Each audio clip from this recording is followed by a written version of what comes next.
इस वीडियो में आपको 9th क्लास साइंस सब्जेक्ट का कंप्लीट सॉल्यूशन देखने को मिलेगा। यदि आपको और भी सब्जेक्ट की वीडियो देखनी है तो मेरे YouTube channel MS education TV के ऊपर जाके देख सकते हैं। यदि आपको PDF डाउनलोड करनी है तो इस कोने में वेबसाइट दी हुई है, इस वेबसाइट से जाके आप डाउनलोड कर सकते हैं। सबसे पहले देखिए इंस्ट्रक्शंस यानी कि निर्देश। All questions are compulsory. जितने भी क्वेश्चन दिए गए वो सभी आपको करने ज़रूरी हैं। क्वेश्चन 1 to 8 आपके 1 मार्क के क्वेश्चन हैं, 9 to 11 2 मार्क्स, 12 13 3 मार्क्स, 14 15 5 मार्क्स के क्वेश्चन यहाँ पे दिए गए हैं। फर्स्ट क्वेश्चन, कोई द्रव गैस में बदल सकती है दाब के बढ़ने से और तापमान के घटने से। A gas can change into a liquid, तो इसका राइट आंसर है due to increase in pressure and decrease in temperature, option A right. Question 2, मान लीजिए कि एक लड़का गोल घूमने वाले झूले का आनंद ले रहा है जो 10 मीटर पर सेकंड की समान गति से चल रहा है, तो इसका तात्पर्य है कि लड़का क्या है, त्वरित गति में है। Suppose a boy is enjoying a ride on a merry go round which is moving with a constant speed of 10 metre per second, it implies that a boy is, ये ऐसे एक्स्ट्रा लगा हुआ है, तो इसमें यहाँ पे जो राइट आंसर क्या हो जाएगा, in accelerated motion, option C right. Question 3, किस कोशिकांग को कोशिका का बिजली घर कहा जाता है, तो इसका राइट आंसर होगा mitochondria. Which cell organelle is known as power house of cell, इसको बोलते हैं mitochondria, option A right. Question 4, कोशिका में प्रोटीन का निर्माण किस कोशिकांग में होता है, राइबोसोम में। In which cell organelle protein synthesize takes place, इसका राइट आंसर है राइबोसोम। क्वेश्चन 5, जब दिए गए तापमान पर विलयन में और अधिक विलय नहीं घोला जा सकता तो उसे डैश विलयन कहा जाता है, तो इसको बोलते हैं संतृप्त। When no more solute can be dissolved in a solution at a given temperature is called dash solution, saturated solution.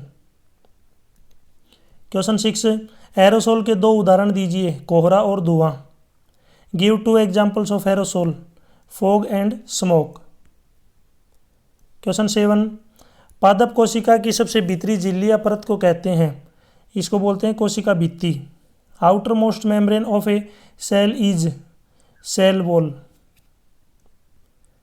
Next question है क्वेश्चन 8, यहाँ पे असर्शन रीजन क्वेश्चन दिया गया है, अभिकथन कारण आधारित प्रश्न। इसमें हिंदी में ऊपर, किसी वस्तु का विस्थापन शून्य हो सकता है भले ही उसके द्वारा तय की गई दूरी शून्य न हो, तो पहली जो स्टेटमेंट है ये बिल्कुल राइट। विस्थापन प्रारंभिक और अंतिम स्थिति के बीच की न्यूनतम दूरी होती है, ये भी सही है। नीचे इंग्लिश में, displacement of a object may be zero even if the distance covered by it is not zero. Displacement zero हो सकती है, जैसे कोई भी घूम के वापस जो भी आता है जिस पॉइंट पे वापस आ जाता है तो डिस्प्लेसमेंट क्या मानी जाएगी, जीरो, लेकिन डिस्टेंस जीरो नहीं होगी। और सेकंड स्टेटमेंट है इसमें reason, displacement is the shortest distance between the initial and final position, ये जो है इनिशियल और फाइनल पोजीशन के बीच की शॉर्टेस्ट डिस्टेंस होती है, तो इसमें आएगा both assertion and reason are true and reason is correct explanation of assertion, यानी कि अभिकथन और कारण दोनों सही है और जो कारण है वो अभिकथन की सही व्याख्या करता है। क्वेश्चन 9, कारण बताइए। हम हवा में आसानी से अपना हाथ चला सकते हैं लेकिन ठोस लकड़ी के टुकड़े में चलाने के लिए हमें कराटे में दक्ष होना पड़ेगा, क्या कारण है। आंसर, हवा के कणों के बीच में आकर्षण बल बहुत कम होता है, यहाँ पे आएगा बहुत कम होता है, लगभग नगण्य, इसलिए हवा के अणु आसानी से काटे जा सकते हैं और हवा में हाथ आसानी से चला सकते हैं, जबकि लकड़ी के कणों के बीच में आकर्षण बल अधिक होता है तथा लकड़ी के कण आसपास होते हैं, अतः हाथ चलाने के लिए कराटे में दक्ष होना चाहिए। नीचे इंग्लिश में give reason, we can easily move our hand in air but not do the same throw a solid block of wood we need a karate expert. Answer, the force of attraction between the air particle is very low, almost negligible, therefore air molecules can be easily cut and hand can be easily move through the air, whereas the force of attraction between the wood particles is high and the wood particles are close together. Therefore, one must be proficient in karate to use one's hand. इसमें second है B part है, naphthalene को रखा रहने देने पर यह समय के साथ बिना कोई ठोस पदार्थ छोड़े अदृश्य हो जाती है। आंसर, नेफ्थलीन को रखा रहने देने पर यह समय के साथ कुछ भी ठोस पदार्थ छोड़े बिना अदृश्य हो जाती है, क्योंकि नेफ्थलीन एक ऊर्ध्वपातित पदार्थ है जो ठोस से सीधा ही गैस अवस्था में परिवर्तित हो जाता है। नीचे इंग्लिश में, naphthalene balls disappear with time without leaving any solid. Answer, if naphthalene is left to be stored, it disappears with time without leaving any solid substance because naphthalene is a sublimated substance which directly transfers from solid to gaseous state. Question 10, किस अवस्था में किसी वस्तु के औसत वेग का परिमाण उसके औसत चाल के बराबर होता है? आंसर, जब एक वस्तु अपनी दिशा में बिना कोई परिवर्तन किए एक सीधी पथ पर गति करती है तब वस्तु के औसत वेग का परिमाण उसकी औसत चाल के बराबर होता है। Under what condition is the magnitude of average velocity of a object equal to its average speed? Answer, when an object moves on a straight path without any change in its direction then the magnitude of average velocity of a object will be equal to the average speed. B part, एक गाड़ी का odometer क्या नापता है? तय की गई दूरी। What does the odometer of a automobile measures distance? Question 11, किन्हीं दो कोशिकांगों के नाम लिखिए जिनका अपना अनुवांशिक पदार्थ होता है। Mitochondria, chloroplast. Name any two cell organelle that have their own genetic material. Mitochondria और दूसरा होता है क्लोरोप्लास्ट।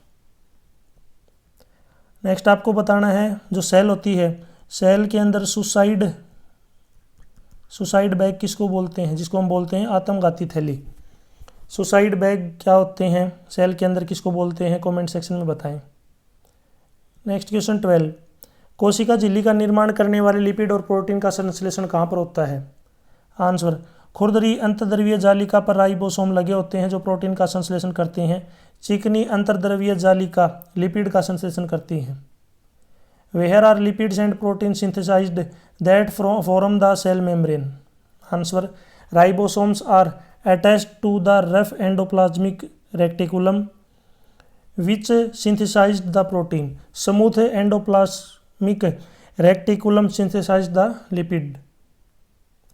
क्वेश्चन 13, एक गेंद को 20 मीटर की ऊंचाई से गिराया जाता है यदि उसका वेग 10 मीटर पर सेकंड स्क्वायर के एक समान त्वरण की दर से बढ़ता है तथा यह किस वेग से धरातल से टकराएगी? कितने समय पश्चात ये धरातल से टकराएगी? ऊपर हिंदी में है, नीचे इंग्लिश में। A ball is gently dropped from a height of 20 meter if its velocity increase uniformly at a rate of 10 meter per second square. With what velocity will it strike the ground? After what time will the strike the ground? तो इसमें initial जो velocity है वो 0 है, distance यहाँ पे 20 metre, acceleration है 10 metre पर सेकंड स्क्वायर। आपको वेलोसिटी और टाइम निकालना है। v का मतलब है यहाँ पे फाइनल वेलोसिटी, तो यहाँ पे फॉर्मूला यूज़ करेंगे v square minus you square, सारी वैल्यू रख लेंगे तो v की वैल्यू आएगी 20 मीटर पर सेकंड। फिर यहाँ पे हम इक्वेशन यूज़ करेंगे v is equal to u plus 80। अब इसको सोल्व करेंगे तो यहाँ पे अपने पास आ जाएगा टाइम 2 सेकंड, यानी कि 2 सेकंड का टाइम लगेगा और स्पीड होगी यहाँ पे 20 मीटर पर सेकंड। क्वेश्चन 14, मिश्रण और 14 में ए पार्ट, मिश्रण और यौगिक में अंतर बताइए। मिश्रण किसी भी अनुपात में एक साथ बंधे हुए पदार्थों का भौतिक संयोजन है। यौगिक तत्वों का रासायनिक संयोजन है जो विशिष्ट अनुपात में एक साथ बंधे होते हैं। मिश्रण अशुद्ध पदार्थ होते हैं, यौगिक एक शुद्ध पदार्थ है। मिश्रण रेत और पानी का मिश्रण होता है, उदाहरण के लिए पानी और कार्बन डाइऑक्साइड, ये सभी जो है आपके कंपाउंड के मिश्रण हैं, कंपाउंड बोलते हैं इनको। आप मुझे कमेंट सेक्शन में बताएंगे जो हैवी वाटर होता है, हैवी वाटर आपने ज़रूर सुना होगा। हैवी वाटर का केमिकल फार्मूला यानी कि रासायनिक फार्मूला क्या होता है, कमेंट सेक्शन में ज़रूर बताएं। अकेले वाटर का नहीं बताना, आप नॉर्मल जो वाटर होता है मैं उसका नहीं पूछ रहा हूँ, याद रखना हैवी वाटर जो होता है, भारी जल जिसको बोलते हैं, उसका आपको केमिकल फार्मूला कमेंट सेक्शन में बताना है। इंग्लिश में देखिए, mixture, the mixture is a physical combination of substance bounded together in any proportion. Compound, the compound is the chemical combination of elements bounded together in specific proportion. Mixture, the mixture is an impure substance, compound is a pure substance. Mixture का example है sand and water और compound का है water and carbon dioxide. Next इसका B part, एक विलियन में 320 ग्राम विलायक जल में 40 ग्राम साधारण नमक मिले हैं, विलियन की सांद्रता की परिकलन कीजिए। तो यहाँ पे ऊपर हिंदी में सोल्व किया गया है, यानी कि इसको हिंदी में स्टेटमेंट है। नीचे इंग्लिश में देखिए, ए solution contain 40 gram of common salt in 320 gram of water. Calculate the concentration in term of mass by mass percentage of solution.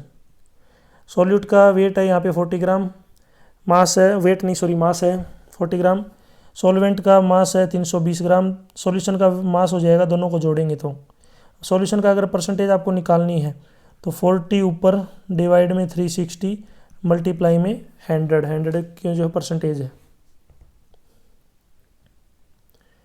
इसी के ओर में देखिए यहाँ पे क्वेश्चन दिए गए हैं, इसी के ओर में यहाँ पे 2 हैं, आपको क्वेश्चन दिख रहे, दोनों करने हैं आपको।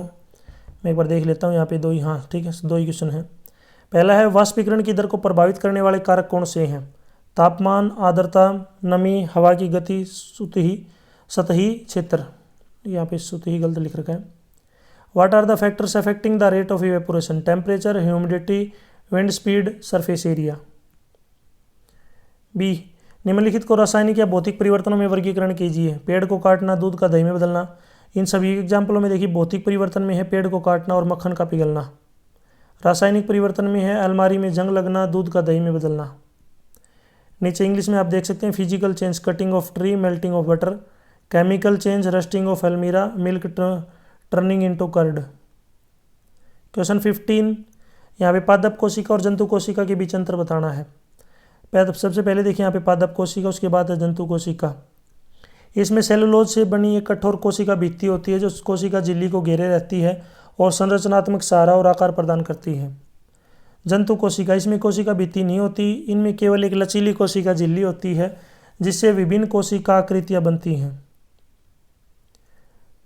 इसमें क्लोरोप्लास्ट होते हैं जो प्रकाश संश्लेषण के स्थल होते हैं और इनमें क्लोरोफिल होता है जो प्रकाश ऊर्जा को ग्रहण करने वाला वर्णक है। इसमें क्लोरोप्लास्ट नहीं होता और ये प्रकाश संश्लेषण नहीं करते।